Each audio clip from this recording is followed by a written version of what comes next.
Pont des Traditions, un podcast d'Angélique Pourteau. Bienvenue dans Pont des Traditions. Selon le calendrier chinois, nous sommes dans l'une des 4 périodes annuelles d'intersaison liées à l'élémentaire. La saison précédente décline doucement pour laisser place aux nouvelles énergies de la saison suivante. Cette transition se passe au centre de la Terre, élément stable et propice à la transformation lente. Caractérisée par l'échange et la réceptivité, la terre permet le passage d'une graine au fruit, du brut à l'exquis. Quelque chose disparaît pour transmuter. La terre nous invite à mourir pour devenir. De nos premiers pas sur terre à la réintégration de notre matière corporelle par sa décomposition sous terre, nous sommes infiniment liés à la terre. Les organes associés à l'intersaison sont la rate, organine et l'estomac, en triangle. Mais nous pouvons leur adjoindre plus largement le système digestif, notre foyer moyen. À eux deux, ces organes reçoivent, transforment et transportent les aliments en énergie et en sang.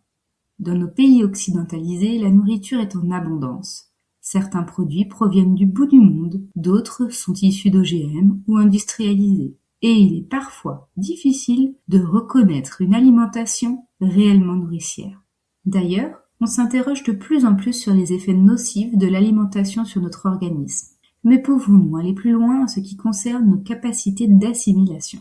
Si la nourriture est à la base de l'existence matérielle, Ting, qu'en est-il de notre esprit, Shen? Nadia Wolf, dans son livre La boussole des émotions, nous cite « Les cochons reniflent toujours la terre et mangent de tout, car ils ont la sagesse de tout accepter et la capacité à tout digérer. À l'instar du cochon qui avale n'importe quelle nourriture, nous avalons les pires absurdités. Mais contrairement au cochon, nous ne sommes pas forcément capables de tout digérer, de tout accepter. » En tant que praticienne de médecine traditionnelle chinoise, la diététique chinoise est une discipline clé pour permettre à notre corps de retrouver tout son potentiel. En cette intersaison, et tout au long de l'année, je ne peux que vous conseiller de prendre soin de votre alimentation. Elle doit être faite selon votre constitution, la saison et vos capacités. Posez-vous dès lors cette question. De quoi est constituée mon assiette? De la même façon que nous ingérons notre alimentation, nous sommes soumis à pléthore d'informations, divertissements, activités et émotions, plus qu'il n'en faut pour nos capacités à digérer les expériences.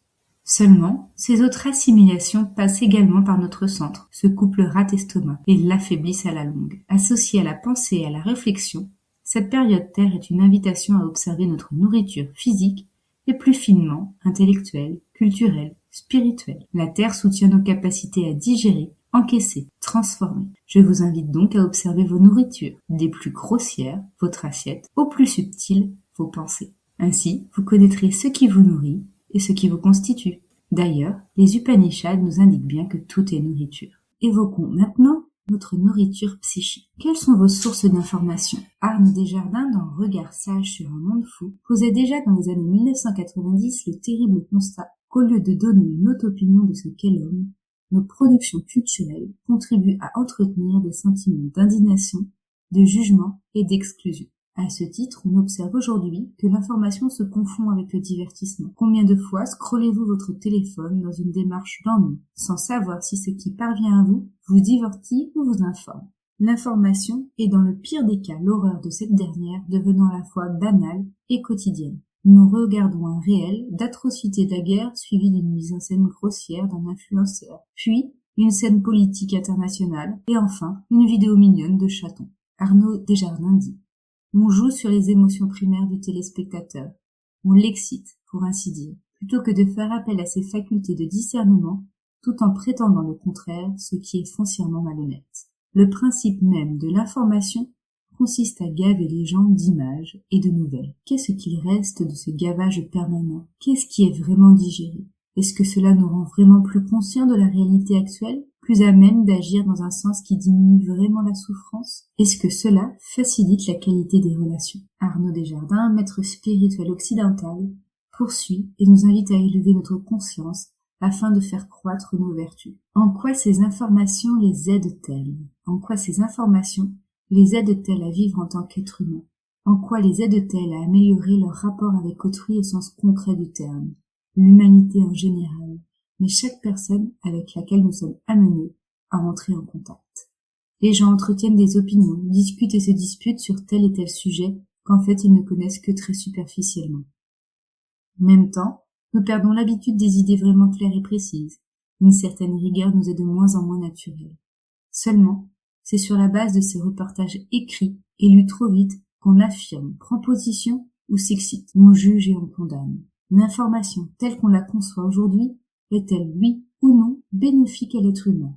Ou lui est-elle, au contraire, plutôt néfaste? Est-ce favorable à la croissance intérieure et à la paix du cœur, ou va-t-elle directement à son encontre? Le néologisme infobésité témoigne d'ailleurs particulièrement bien de cette surcharge d'informations à laquelle l'individu se livre. Les difficultés à se concentrer, traiter, trier et assimiler sont aujourd'hui les symptômes de cette indigestion. Le surmenage intellectuel étant une des causes de nos faiblesses digestives en médecine traditionnelle chinoise. Vous gavez-vous de séries, films, musique, ou au contraire respectez-vous vos capacités d'assimilation? Et tout autant important, est-ce que ces apports extérieurs nourrissent votre part d'humanité, sans nier celle d'autrui?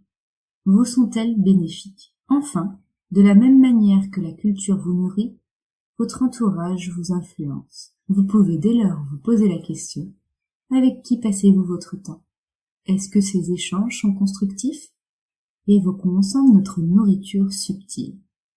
La rumination, les pensées obsessionnelles, les retours sur le passé et les idées fixes, reliées à l'énergie de la rate, affaiblissent nos capacités digestives. Le bouddhisme fait souvent mention d'observer l'esprit pour connaître l'esprit. De la même manière que l'extérieur vous influence, vous vous nourrissez de vos pensées. Alors, de quoi sont constituées vos pensées? Vos pensées vous soutiennent-elles, vous guident-elles, vous développent-elles? La méditation est un très bon exercice pour mettre au repos l'esprit tout en prenant conscience de nos fonctionnements et dysfonctionnements.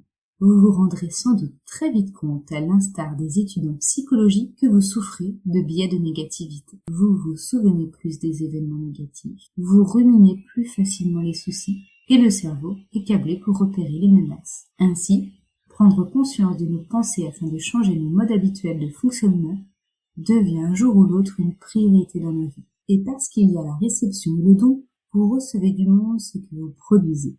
Ainsi, de la même manière que vous nourrissez également le monde. Alors, quelle nourriture offrez-vous au monde? Pour aller plus loin, Arnaud Desjardins, toujours lui, nous questionne. Est-ce que je contribue à la maladie du monde ou à la guérison du monde? Sans opter pour la candeur faussement révolutionnaire de certains outils de développement personnel, commencez par observer vos paroles. Et lorsque celle-ci est parfois impulsive, peut-être pouvez-vous vous inspirer d'une variante moderne et simplifiée des célèbres filtres de Socrate. Dans l'anecdote philosophique, Socrate pose 3 questions à quelqu'un qui veut lui rapporter une rumeur. La première, est-ce vrai? As-tu vérifié la vérité? La seconde, est-ce bon, gentil? Est-ce bienveillant, positif, non blessant? Et enfin la troisième, est-ce utile? Est-ce que ça va m'aider, servir à quelque chose? Ces 3 filtres passés, vous pouvez communiquer. Ainsi, en cette saison Terre, espace de transition, d'accueil, transformation et de don, je vous invite à vous questionner sur vos choix personnels. Aujourd'hui, où le sacré a tendance à disparaître, s'induire une discipline peut être difficile. Seulement, de la même manière qu'une plante médicinale pousse d'une graine médicinale, une graine toxique donnera une plante toxique. Je vous invite donc à semer les graines du potager intérieur que vous souhaitez voir apparaître. Ce podcast est désormais terminé. S'il vous a plu ou inspiré, je vous invite à l'aimer et le partager sans trop d'infobésité.